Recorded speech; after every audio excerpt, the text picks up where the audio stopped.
Et salut, on se retrouve pour une vidéo qu'on attendait tous, enfin surtout moi et Arnaud qui est avec Ah moi. oui. Salut Arnaud. Bonsoir Thomas, bonsoir à tous et à Alors, toutes. vidéo qui va être dans la série des top et flop pour cette saison 2018-2019, puisque on va parler donc des tops de la saison 2018-2019 du FCMS.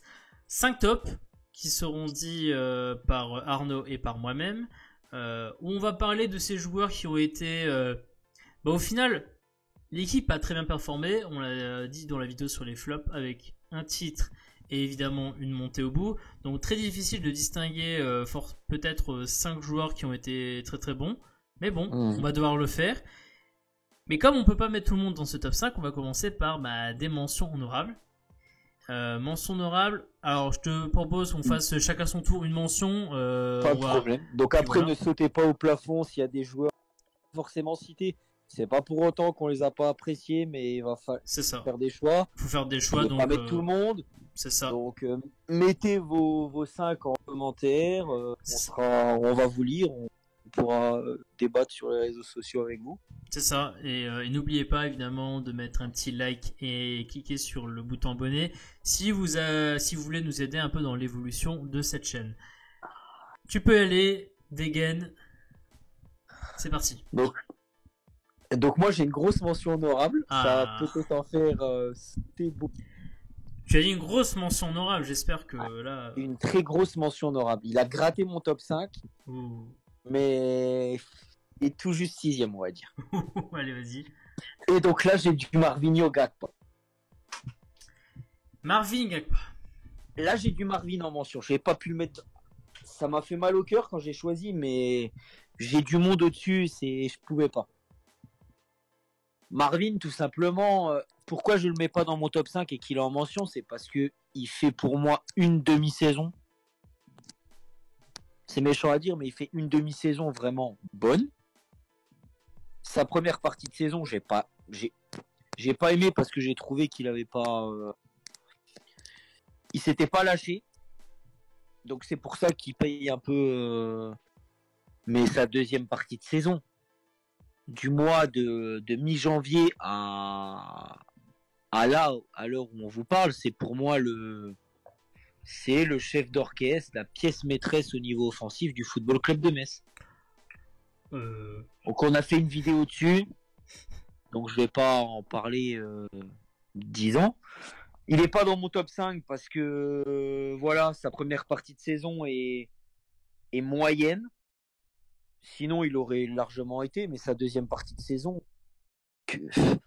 à part un ou deux matchs où voilà, où j'ai l'impression qu'il se cache encore un peu, peut-être par un peu de peur, comme le match contre Grenoble et le dernier match à Nancy là.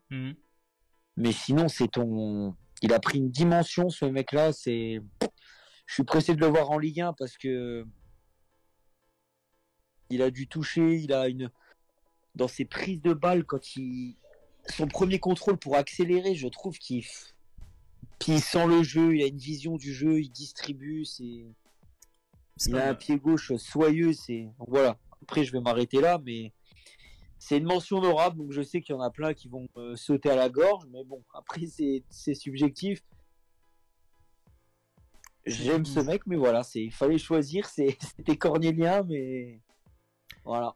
Donc Gakpa. Et moi je vais donc une petite mention pour Mamadou Fofana qui ne fait pas partie de mon top 5. Alors pourquoi ne fait-il pas partie de mon top 5? Vous allez me dire aussi, mais il fait pas partie de mon top 5 aussi, hein. Comme ça au moins tu m'as pas spoilé. Ouais, une très très très très très très très bonne première partie de saison. Je pense que il n'y a pas grand chose à dire, hein. Très très très bonne première partie de saison. Voilà quoi, genre le mec il est inarrêtable dans la récupération, de travail défensif de ouf. Enfin, les mecs en face n'ont pas compris quoi. La première partie de saison qu'il fait, c'est incroyable quoi. Le mec il récupère.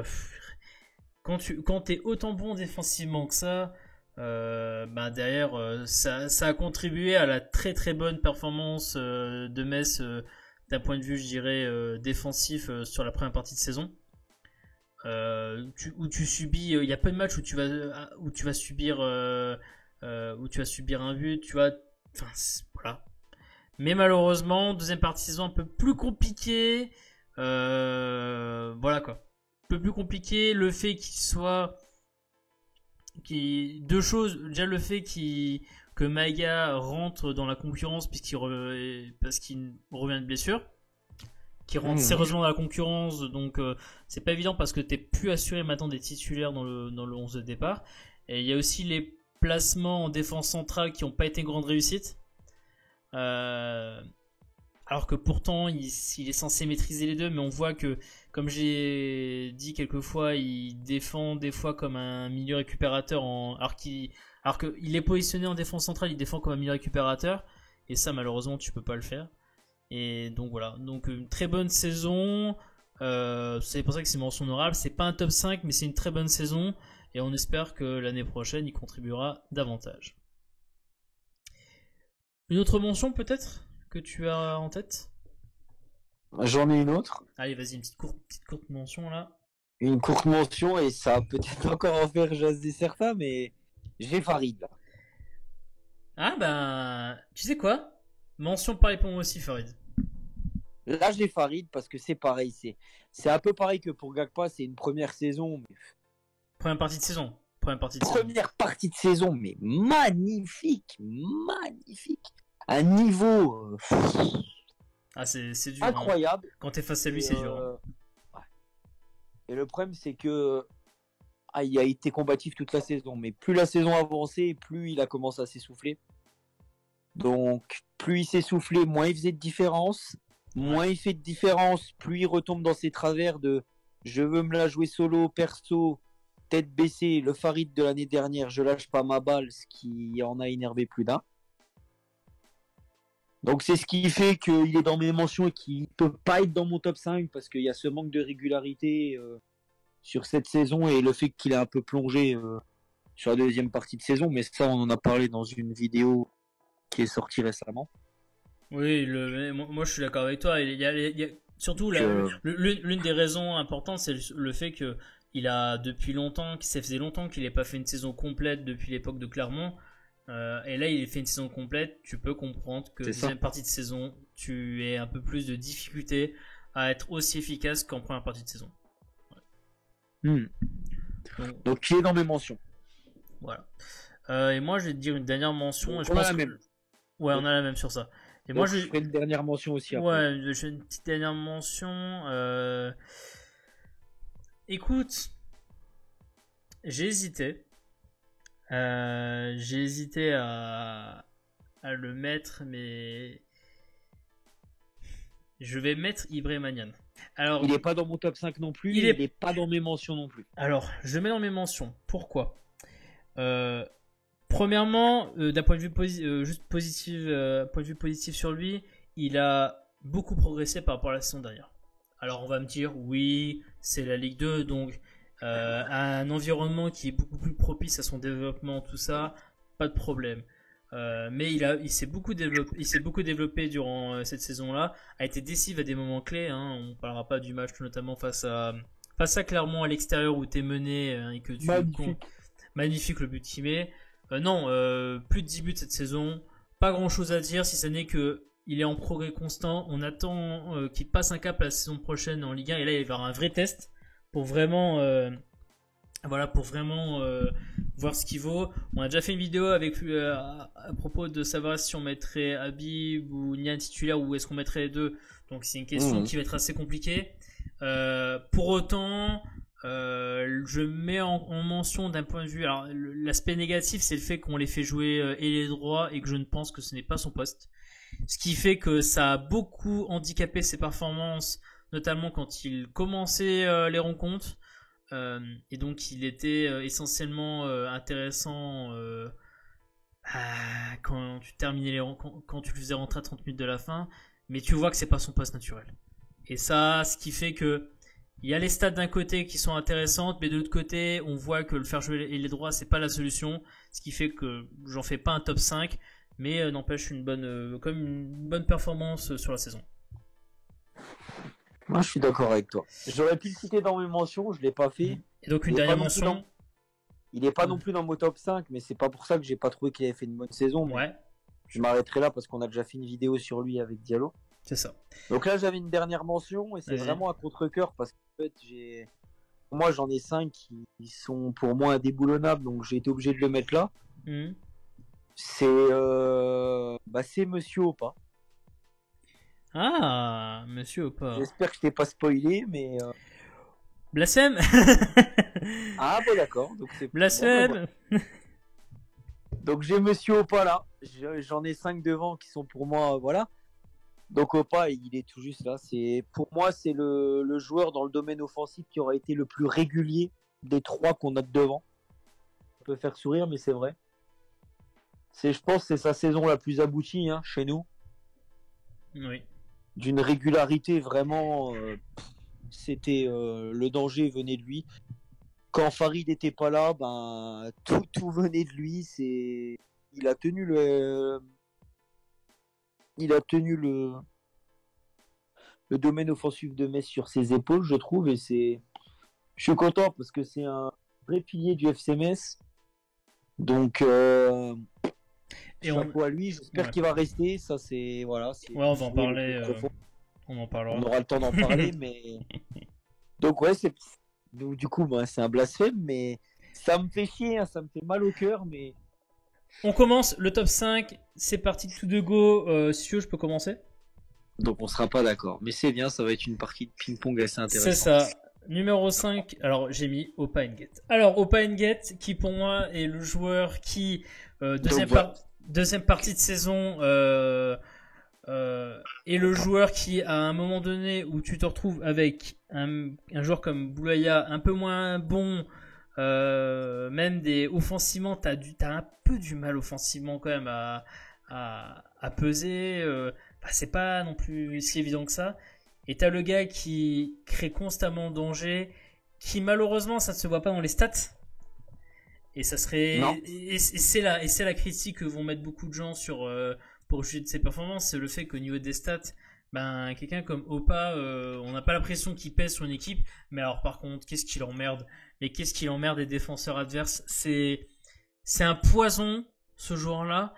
Et je pense que cette saison, il était très important parce que je parlerai pas des nombreux penalties qu'il a provoqués, hein, parce qu'il il en a provoqué. C'est celui qui en provoque le plus. Hein, il en a tellement provoqué.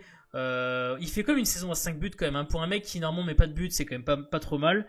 Mais franchement, c'est pour moi c'est l'élément offensif de Metz qui est le plus sous-estimé parce qu'il a pas, parce qu'il a dans les stats, ça se voit moins que les autres, ce qu'il fait. Mais après, quand tu regardes, quand tu as un œil fixé sur lui tout le temps, tu dis, ouais, effectivement, c'est lui l'emmerdeur, pour les défenseurs adverses. Quoi. C'est clair. C'est pour ça que je le mets 5ème. Donc j'hésitais entre Oukidja et lui, mais on a été un peu critique sur Opa la saison dernière notamment parce qu'on était un peu, l'esprit nonchalant. Voilà, mais là, il a montré que ouais, il va falloir se mettre un peu à genoux devant lui pour le prolonger parce qu'on veut le prolonger, lui qui est en fin de contrat à la fin de cette saison, cet été. Et donc là, il est en train de pleinement justifier avec cette saison-là qu'il faut le prolonger pour l'année prochaine. Ça serait une énorme perte. Hein. C'est une énorme perte. Pas grand-chose à dire de plus sur lui. Super élément, super saison. Numéro 5 moi, j'ai pas te spoilé parce que j'ai fait exactement l'inverse de toi. Donc j'ai mis Oukidja 5ème. Tout simplement. C'est un peu pareil, du coup on a le 6 et le 5 qui sont juste inversés, c'est pareil. J'aurais pu mettre l'un ou l'autre, mais en fait je me voyais pas mettre Alexandre Oukidja dans le top 5 du FC Metz. J'ai émis et je fais du coup mon mea culpa. Ah oui, parce que toi... J'ai un mea culpa à faire, donc je vais le faire tout de suite. Ah oui, alors attends, excuse-moi, avant que tu fasses ton mea culpa, il faut quand même rappeler une chose importante. C'est que Monsieur Arnaud, que vous entendez, qui a quand même dit... Quelqu'un qui a une haine viscérale des équipes et généralement, je n'aime pas, j'accueille les joueurs qu'on achète dans des clubs que j'aime pas, j'ai du mal à me faire à l'idée qu'ils puissent jouer dans mon club. Il faut comprendre qu'il a dit Donc j'ai eu du mal. Même s'il fait une action, même s'il sauve Metz, en début de saison, il a dit je me lèverai pas pour l'applaudir. Il l'a dit. Je l'ai dit contre Orléans. Il l'a dit contre Orléans. Il a fait telle performance, il a dit non, je me lèverai pas. C'est un ancien Strasbourgeois. Mais jusqu'au match à Sochaux, mon avis n'avait pas changé sur ce mec-là. Le match contre Sochaux où il pète un bon, hein, parce que il n'y a pas d'autre mot. Hein. Ah oui, alors ce match-là, Quand il fait sorti kamikaze, je me souviens d'avoir dit mais c'est pas possible, mais j'avais envie de le, il était chaud bouillant. Tuer ce mec-là. Il était chaud bouillant. Et ben ce match-là lui a servi de match déclic et fondateur parce que depuis il a atteint un niveau pour un gardien, j'avais rarement vu un gardien du coup donner autant d'assurance à Metz et plus les matchs avançaient, plus il m'a fait fermer mon clapet et au final force était de constater que j'ai changé d'avis et que voilà, les cons ça peut changer d'avis, voilà. On n'avait peut-être pas autant d'assurance. Je pense que la dernière fois qu'on avait autant d'assurance que ça sur le gardien, c'était première partie de saison de Thomas Didillon en Ligue 1. Je sais pas si t'en souviens. C'était ça, hein. Et c'est ça, oui, la première partie de saison. La première partie de saison où en gros il te sauve. Le début de saison que tu fais qui est extraordinaire, c'est parce que t'as un gardien comme lui. Mais alors tu vois, au final, c'est là où je veux en venir certainement après, c'est que autant je trouvais que Didillon c'était vraiment le dernier rempart hyper important qui s'en prenait plein la gueule mais qui s'arrêtait. Mais Oukidja, peut-être moins. Moi j'ai envie de rebondir là-dessus parce que justement j'ai trouvé qu'il y a des matchs où ces personnes en question, même quand ils se faisaient passer, t'as toujours au moins un match où il y a une occasion où il va te sortir une parade. Mais incroyable, je parle surtout sur les 10 dernières journées là. Il y a à chaque fois au moins un arrêt qui est venu d'ailleurs, hein, où il te sort un arrêt, tu te dis putain mais s'il n'est pas là... Nancy, le 1v1 qui Nancy, gagne... il te laisse dans le match contre le Red Star. C'est lui qui, une minute avant la montée, c'est lui qui te laisse dans le match. Hein. C'est vrai. Mais il dégage une assurance. J'adore son jeu au pied. Ça faisait bien longtemps qu'on n'avait pas un gardien avec un aussi bon jeu au pied à Metz. Très bon sur sa ligne. Après, il faut qu'il corrige évidemment ses petites sorties.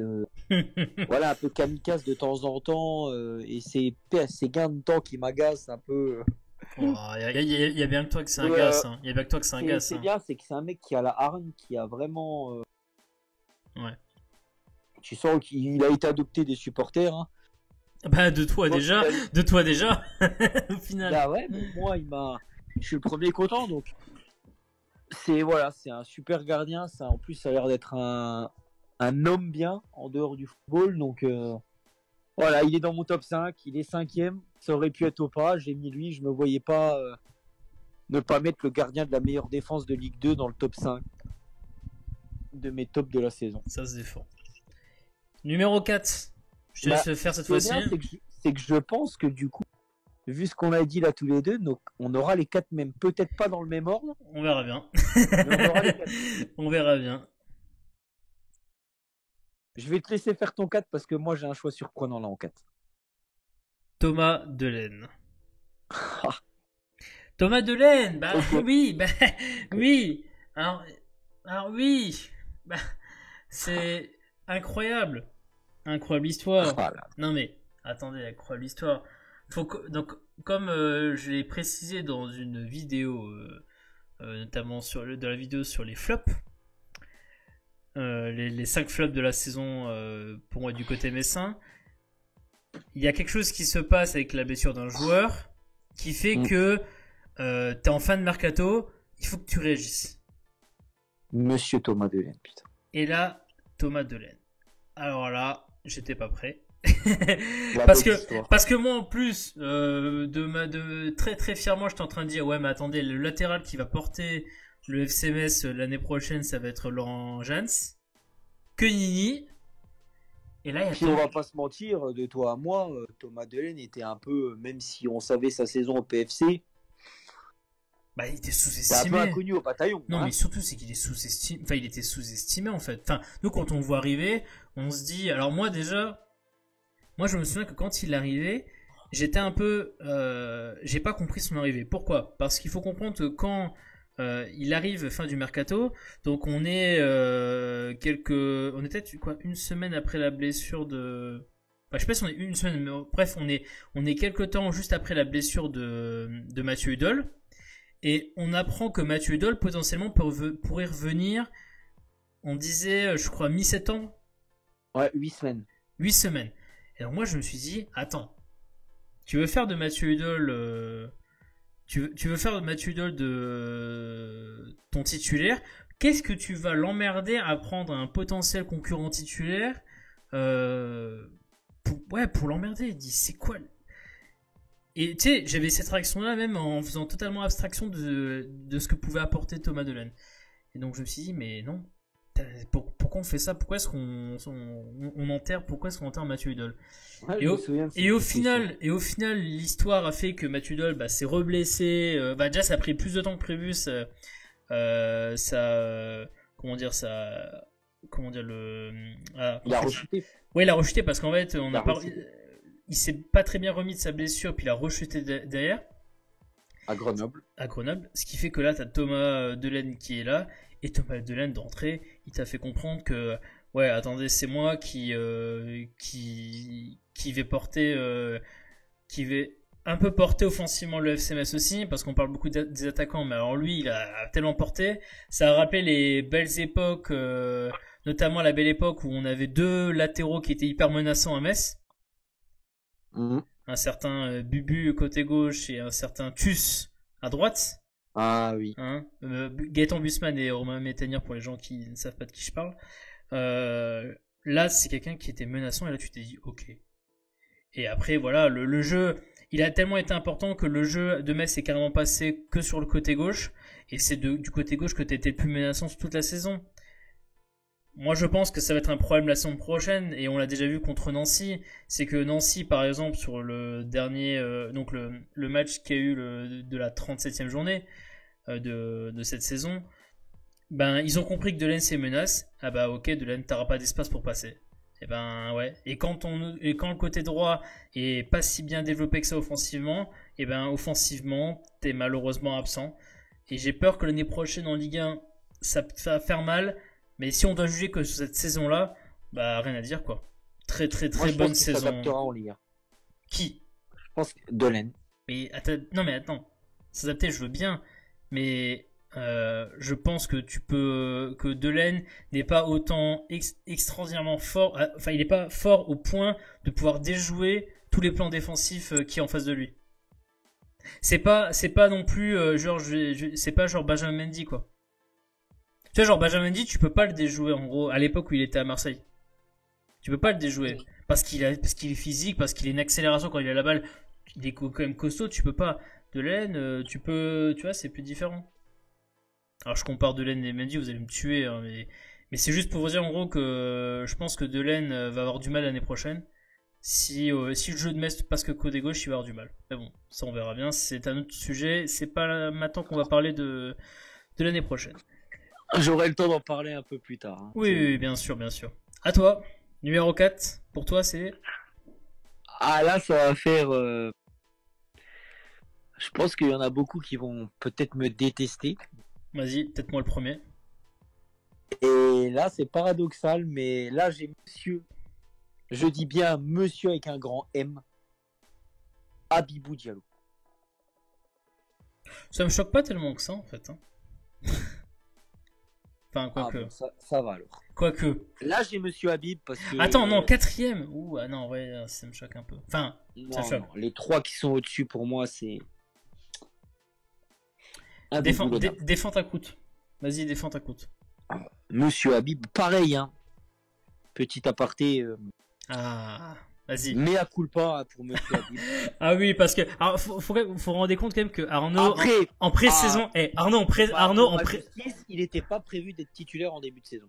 Non mais Non, mais Arnaud pré-saison qui nous a quand même sorti des masterclass avec oui, Jamiro Montero, futur N'Golo Kanté numéro 6, Habib Diallo, tu ne peux pas avoir Habib Diallo en pointe de ton attaque pour espérer remonter en Ligue 1. T'as quand même fait des masterclass en pré-saison quand même, hein. ouais. Ouais, hein. Donc après, à ma décharge, c'est Niané qui doit commencer la saison en tant que titulaire. Oh. Bah, Toi, bref, pour Niané est titulaire. Oui, mais oui. Non, mais dans la tête de Frédéric Antonetti, c'est Niané qui commence son premier match en numéro 9. Oui. Et donc, on a ce deuxième match contre Orléans où Monsieur Opa se blesse au bout de 9 minutes. Monsieur Habib est toujours sur le banc et Monsieur Habib rentre au bout de 9 minutes. Et là, c'est le début d'une saison extraordinaire. Ce match-là, c'est le début. Hein. Il met un quadruplé dans toutes les positions, hein, surface de réparation, pied droit, pied gauche, magnifique. Il fait une première saison d'une régularité et de toute beauté où il marque quasiment un match sur 2. Il est sur des bases folles. C'est un joueur qui a des qualités athlétiques, mais dans le domaine aérien, c'est que ça soit dégagement d'Oukidja pour aller chercher les ballons de la tête, les remettre en remise sur ses deux copains du trident offensif, c'est incroyable. Il récupère un nombre de ballons. Son jeu dans la surface, c'est un attaquant de surface, Habib. Il a un jeu dans la surface pour emmerder les défenseurs, c'est infernal pour la défense adverse. J'aimerais qu'il progresse un peu plus techniquement. Après, on peut pas être parfait. Ce qui fait que je le mets pas un peu plus haut, c'est son petit trou d'air qu'il a eu ces 2 mois là, le mois de janvier et le mois de février. Ce trou d'air là joue en sa défaveur pour mon top 5, mais il est quand même dans 4e. Il a ce petit trou d'air en janvier ou février où j'avais l'impression qu'il tirait un peu la gueule, il marquait plus, il faisait moins d'efforts, t'avais du mal à le trouver. Bon, après, c'est vrai que le jeu messin était assez stéréotypé à ce moment-là de la saison. Bah, il n'est pas aidé aussi par malheureusement les Il a pas performances. été aidé, mais je trouvais qu'il faisait moins les efforts. Il s'enfermait dans un jeu à venir chercher les ballons plus bas qui n'est pas son jeu, Ouais, mais à vouloir créer. Ouais. C'est pas lui, c'est pas Habib, ça. Ouais, mais justement, s'il vient le chercher pas, c'est-à-dire que les ballons n'arrivent pas à lui dans la surface, ce qui veut dire que voilà. Après, il s'est remis très bonne fin de saison où il s'est remis à être régulier. J'ai bien aimé. Donc non, ce n'est pas qu'un buteur de pacotille qui ne marque que sur penalty parce que je vois les gens arriver. Les penalty, il faut les mettre. C'est une frappe, hein, c'est comme un coup franc. C'est certes, il y a le penalty, mais il faut le mettre derrière. Et lui, il en a raté aucun cette saison. Donc pour moi, chapeau. Mais c'est vrai, c'est. Je suis d'accord. Donc 25 buts. Il peut encore finir meilleur buteur. Il lui reste un match pour rattraper Charbonnier. Il fait une saison, c'est le meilleur buteur dans un championnat de France de Ligue 2 dans l'histoire du FCMS. Oui, Pour parce quelqu'un que. Vas-y. Ah, vas-y. Non, juste préciser qu'au moment où on fait cette vidéo-là, il n'y a pas encore eu le dernier match de la saison contre Brest. C'est ça. Voilà, mais tu peux continuer, vas-y. Donc il peut encore finir meilleur buteur, même si ça va être dur, Charbonnier. Mais même s'il marque pas vendredi, 25 buts dans une saison, je trouve que c'est incroyable.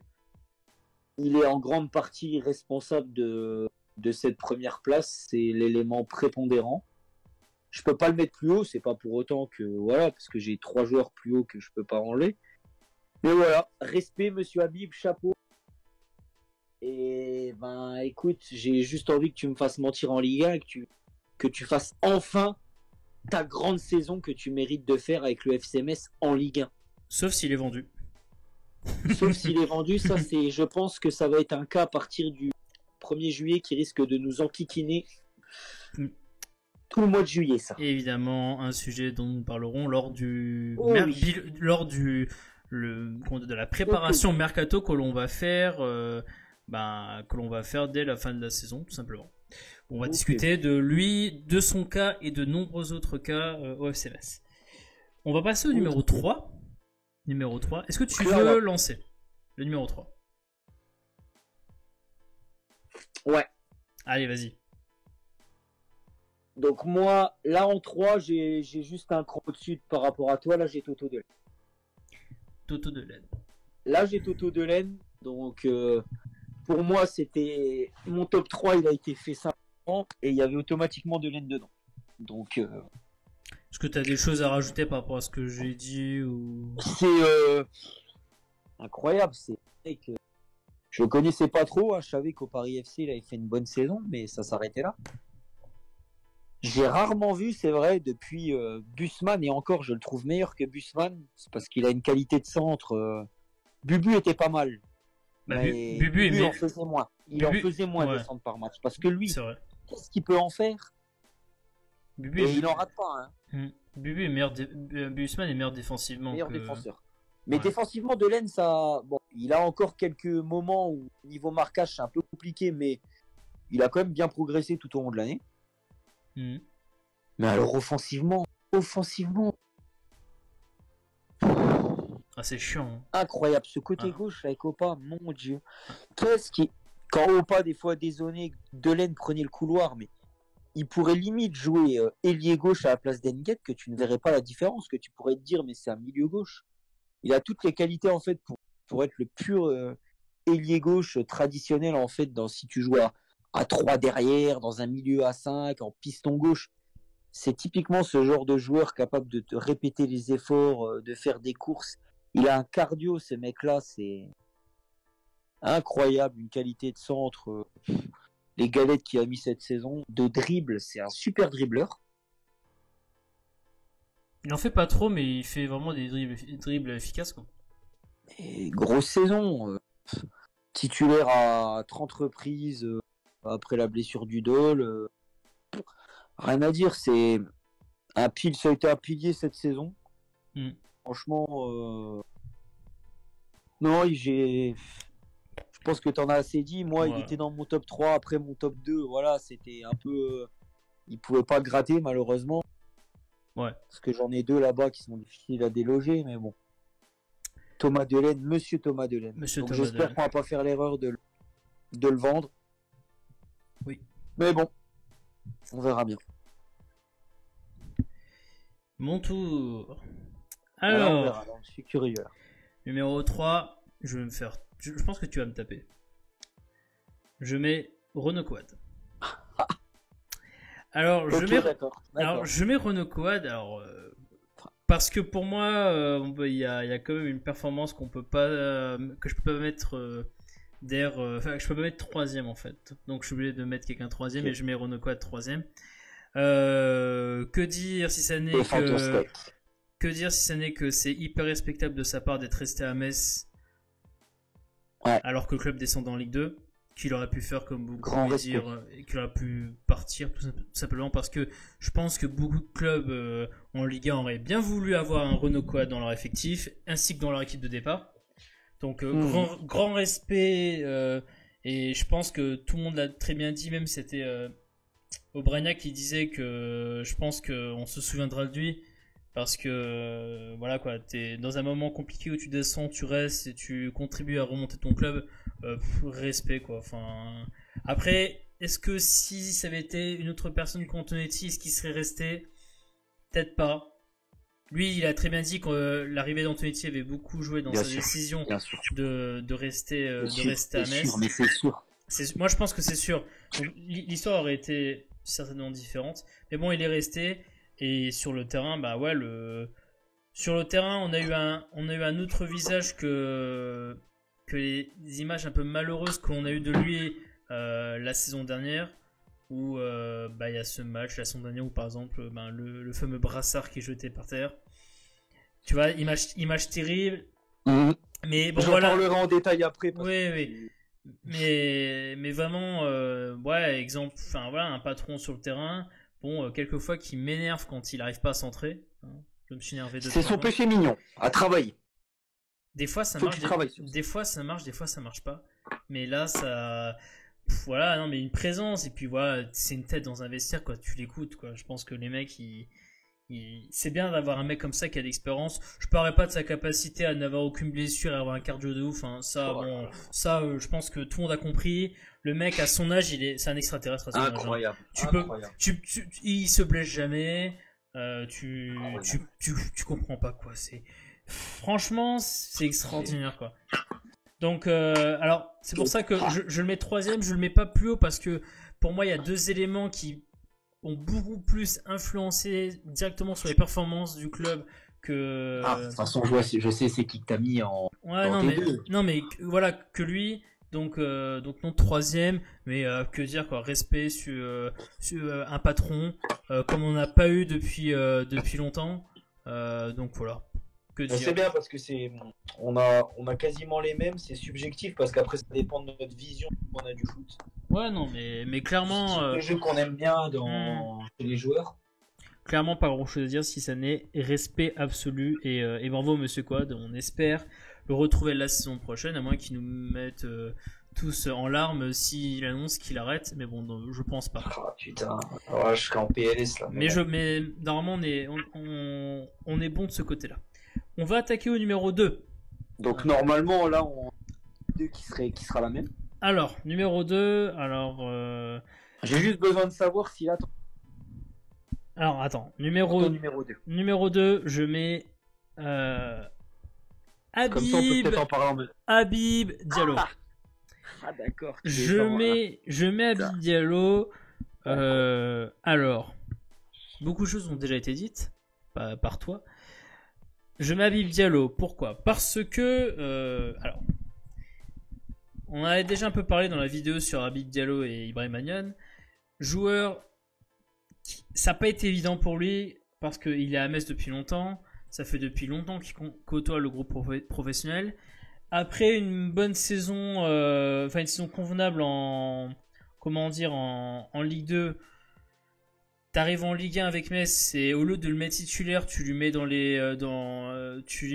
ses roues Mevlou Terding, après tu lui mets Cheikh Diabaté et la saison d'après, au lieu de vraiment compter sur lui, tu lui mets Nolan Roux et Emmanuel Rivière. Donc autant vous dire que le gamin, même s'il avait montré des choses intéressantes en Ligue 2, le gamin a aucune chance qu'il puisse jouer, s'exprimer en Ligue 1. D'ailleurs, tu le prêtes à Brest où il a été excellent quand il était prêté à Brest. Excellent. Je pense que Brest aurait bien voulu le garder, au final.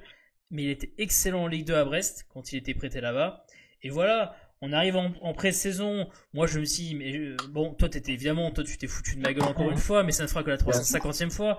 Quand j'avais dit qu'on prendrait évidemment Habib Diallo comme titulaire, parce qu'on parle d'un mec qui, en Ligue 2, sur les 2 dernières saisons, il démolissait tout en Ligue 2.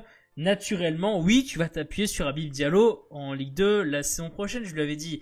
Il a fait, non, mais on peut pas monter en Ligue 1 avec Habib Diallo. J'ai dit, t'inquiète pas. Bah voilà, 25 buts. Que dire de plus comme tu l'as dit, très bon joueur de surface qui casse les couilles à beaucoup de défenseurs parce qu'il a un physique qui est chiant à prendre, il a des fois des bons mouvements dans la surface.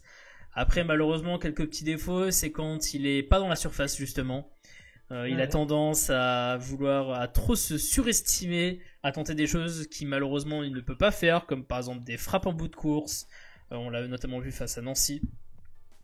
Mais encore une fois, il est malheureusement beaucoup dépendant des joueurs autour de lui, ce qui fait que quand les joueurs autour de lui ne sont pas bons, lui n'est pas bon.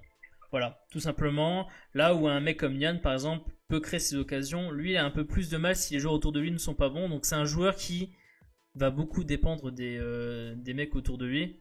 Mais bon, enfin voilà quoi, une saison à 25 buts, pas grand chose à dire. Et puis comme tu l'as dit, voilà, on espère qu'il sera prolongé parce qu'il lui reste un an de contrat si j'ai bien vu.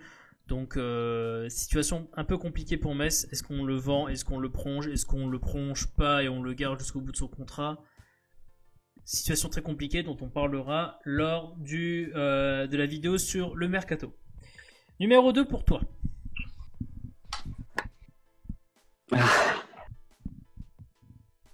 Bon, on va pas faire durer le suspense. Tu les as en 1, bah moi je les ai en 2. Donc tu connais mon 1. Ben, Vas-y, parle-nous du numéro 2. J'en ai 2 pour le prix d'un. Une association. Une association des robots, des monstres. Le monstre à 2 têtes du FC Metz cette saison. C'est ça. Peut-être les 2 plus belles recrues de la saison, c'est la charnière centrale, Monsieur John Bo, Monsieur Stopila Sunzu. Ils sont indissociables l'un de l'autre. Donc l'un ne va pas sans l'autre. Hein. Impossible d'en prendre un et de faire la différence. Donc je pense que tu les as en un, donc je te laisserai parler en détail après. Oui. Et moi je parlerai de Monsieur le capitaine après. C'est ça. Une charnière comme et j'ai jamais vu 2 mecs aussi complémentaires sur et en dehors du terrain depuis bien longtemps à Metz en charnière centrale. Il dégage un sentiment de sérénité sur toute la saison que on n'a jamais senti à Metz défensivement depuis bien longtemps. Moi, depuis que je suis né, en tout cas, c'est la première fois que je vois une charnière aussi. Il se complète parfaitement. C'est-à-dire que Sunzu est un joueur qui est un peu plus lent que John Boy. Donc quand on va jouer contre des équipes un peu plus rapides, ben c'est Boy qui va compenser par la vitesse. Quand c'est des mecs un peu plus dans le duel aérien, c'est Sunzu qui va compenser pour John Boy. C'est toujours, ils ont la solution à toutes les équations que les attaquants adverses peuvent leur proposer.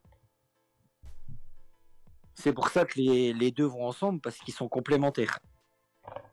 Et ils s'entendent bien. Ils s'entendent super bien, et en dehors du terrain, et sur le terrain. Ça aide beaucoup. Ça aide beaucoup. Ça se voit, une condition physique, mais irréprochable. Boy a raté 2 matchs cette saison. Sunzu, 2 matchs, 1 pour sélection, 1 pour suspension. Les patrons de la défense, c'est eux 2. De toute façon, on l'a dit, Habib, il a mis 25 buts. Il est prépondérant. Mais tu montes pas en Ligue 1 si t'as pas une bonne défense. C'est ta défense qui te fait monter. C'est ta défense qui te fait gagner des titres. Bah, ils ont été... J'ai pas souvenir de... À part les 2-3 derniers matchs où Boy est un peu... Tu sens qu'il... La pression redescend, donc il se trouve un petit peu, entre guillemets, mais une régularité magnifique. C'est franchement, ils m'ont épaté. J'avais un doute sur leurs conditions parce que ils avaient, surtout Boy avait eu beaucoup de soucis physiques ces dernières saisons. Donc j'avais un peu de doute à son sujet, mais au final, il m'a fait mentir. C'est une charnière, je pense, qui peut tenir la route, mais aisément en Ligue 1. Non, pas aisément, s'il te plaît. Non, pas aisément, mais pour pas jouer aisément. Le maintien, on aura une charnière dans les équipes de bas de tableau là, qui risquent de se battre avec nous l'année prochaine. Il n'y a pas beaucoup de clubs qui peuvent se targuer d'avoir une charnière comme la nôtre. Hein. Sur les bas de tableau, oui. Dans les équipes qui vont se battre avec nous pour le maintien, les 4-5 équipes qui vont jouer la 17e place avec nous, beaucoup aimeraient avoir notre charnière centrale. Hein. Donc je te laisserai développer après, mais que dire de plus à part que c'est les 2 meilleurs recrues pour moi du FC Metz cette saison. Merci Monsieur Gaillot. Comme quoi il fait pas que des mauvais choix. Je dirais surtout merci Monsieur Antonetti. Je précise quand même que ces 2 jours-là ont joué sous Antonetti. Voilà. Monsieur je pense qu'Antonetti n'est pas là, aucun des 2 vient. Non, Monsieur Antonetti. Bon, Fred, on fera une vidéo sur toi très prochainement, je pense. C'est ça. Mais merci ouais. Parce que la saison qu'ils nous ont fait, puis ces 2 mecs, voilà, pas un mot plus haut que l'autre, des patrons sur et en dehors du terrain, ils parlent pas beaucoup, mais des patrons naturels, un peu des grands frères, les papas du groupe, il en faut des mecs comme ça, des mecs d'expérience qui ont de la bouteille. C'est clair. Franchement, chapeau. Je vais te laisser en parler en détail. Bah ouais, donc on est dans le numéro 1, donc là je vais parler vite fait du numéro 1, donc en compétence que tu as dit, puis tu termineras avec ton numéro 1 à toi, en apportant, parce que je devine qui c'est, mais tu vas en parler plus toi. Mais alors effectivement numéro 1, moi je les ai mis en numéro 1 parce que comme tu l'as très bien dit, on sort quand même d'une saison 2017-2018 où on est la 20e défense de Ligue 1, messieurs. Oh là. C'est pas compliqué à comprendre, on est la 20e défense de Ligue 1, on a pris 72 buts, je crois. 74. 74, pardon. Donc voilà, donc t'avais besoin de te rassurer à nouveau avec une véritable assise défensive. Je parlais pas des joueurs qui ont été un peu peut-être choqués et le fait que t'aies par exemple gardé Balou qui a été aussi un peu marqué par ça, par le fait que t'es dans une défense qui plonge quoi. Le fait d'avoir à côté de lui deux mecs qui sont vraiment costauds et sont là. Pour moi, ils sont au-dessus, individuellement parlant, ils sont au-dessus de ce qui se fait en Ligue 2. Collectivement, ils sont au-dessus de ce qui se fait en Ligue 2. Voilà, donc tout simplement, et surtout, parce que Metz a eu à quelques reprises des problèmes de créativité. C'est arrivé offensif, je parle.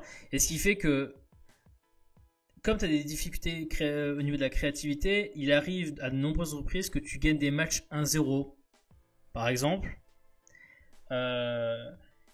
Et le plus important dans le cas où tu as peu de chance des fois de marquer un but et où tu as peut-être marqué qu'un but, voire deux grand maximum, le plus important c'est pas de choper un but. C'est pas d'encaisser un but. Tu vois, parce que si tu encaisses le premier but pour venir derrière, comme tu es une équipe qui a du mal à marquer 2 buts d'affilée, derrière, il faut que tu aies une défense qui tienne le coup et qui serre les dents jusqu'au moment où tu vas réussir à débloquer la situation. Et les deux l'ont très bien fait. Voilà, je vais pas rajouter plus de choses. À voir quand même l'année prochaine. Faut pas non plus trop créer victoire. Parce que l'année prochaine, offensivement, ça sera autre chose quoi, contre toi. Les équipes en face, offensivement parlant, ça va être plus compliqué. Donc on sait pas. Aujourd'hui, on peut pas dire cette défense-là sera très forte. Même dans la deuxième partie de tableau, elle sera très forte parce que elle n'a jamais subi un crash test de Ligue 1 en fait. Donc on ne sait pas. C'est ça la vérité. Donc on ne sait pas, donc il y a de l'incertitude.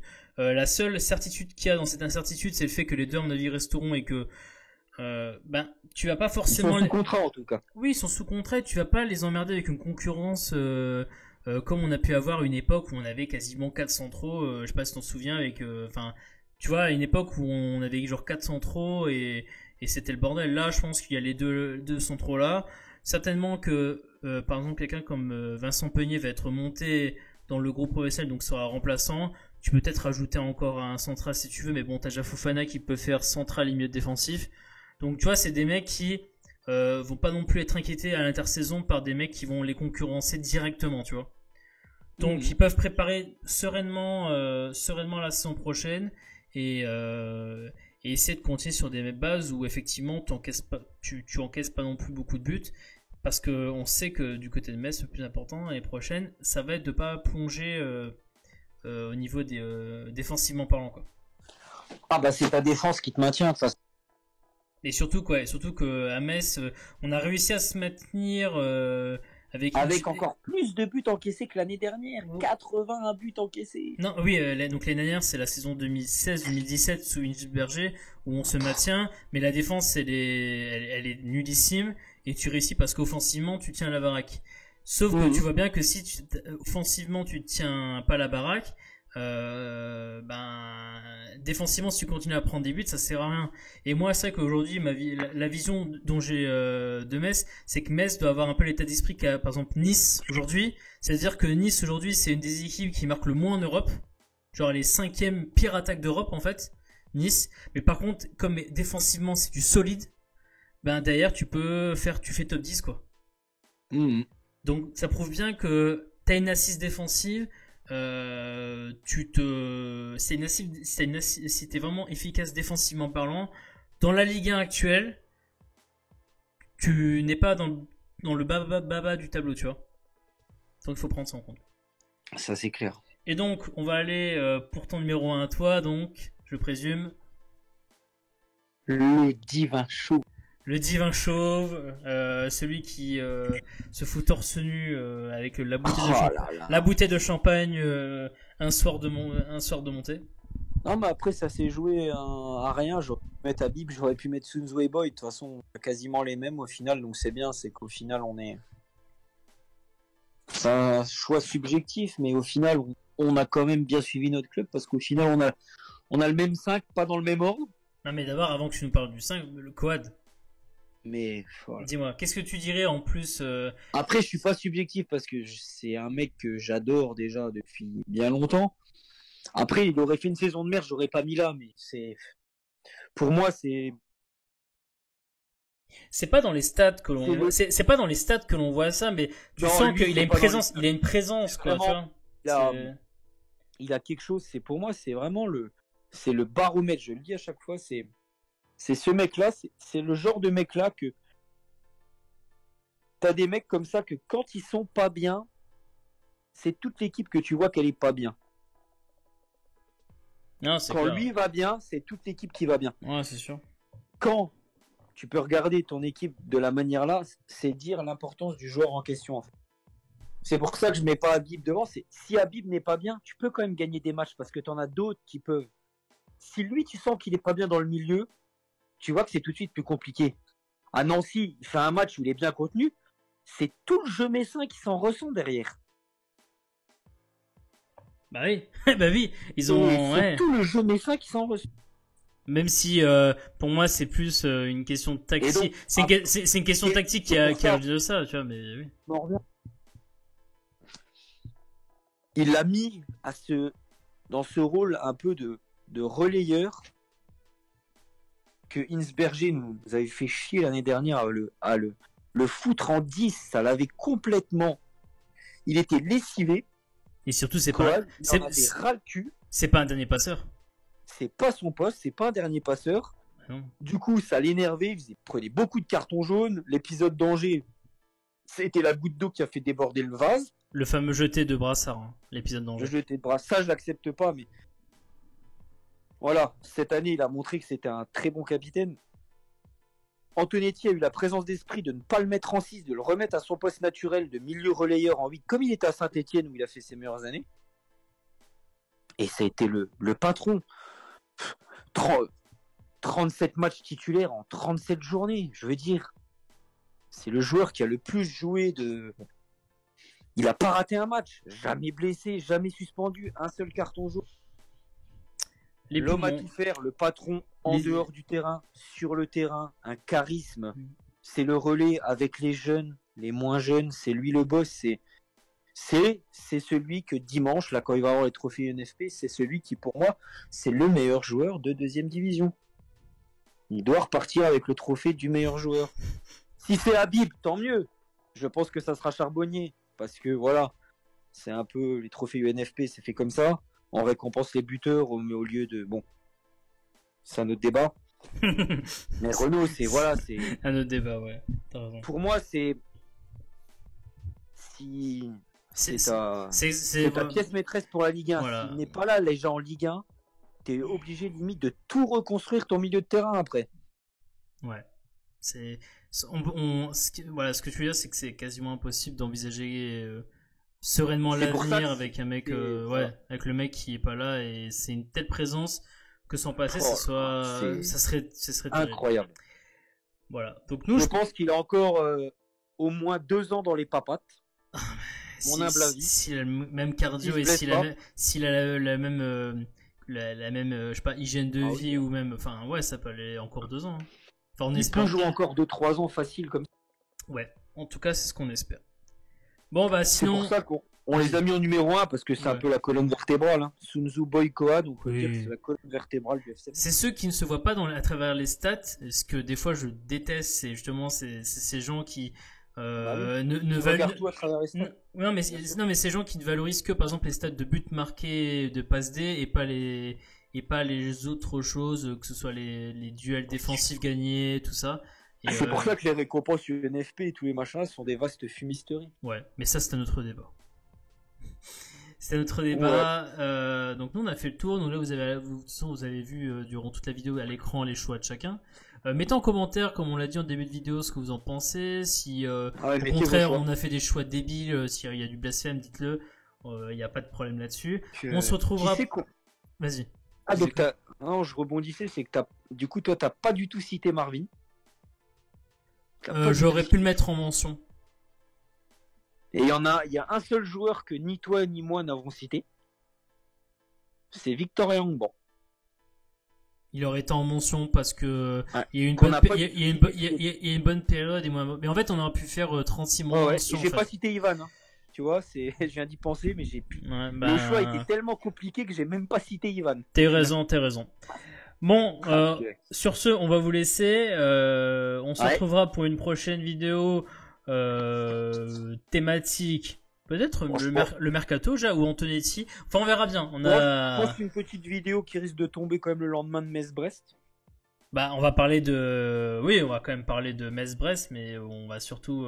Peut-être faire un petit top 10 moment de la saison. Ah oui, peut-être un top 10 moment de la saison. Enfin, on verra bien. Parce qu'une petite surprise est annoncée pour la fin du match Metz-Brest. Donc tout le monde a des suppositions là sur Twitter, je vois sur les réseaux sociaux. On verra bien ce que c'est. On verra bien. En tout cas, on tiendra au courant sur le prochain sujet de la prochaine vidéo, quoi. Allez, on vous laisse. Tout le monde, à plus et portez-vous bien. Portez-vous bien. Bonne soirée.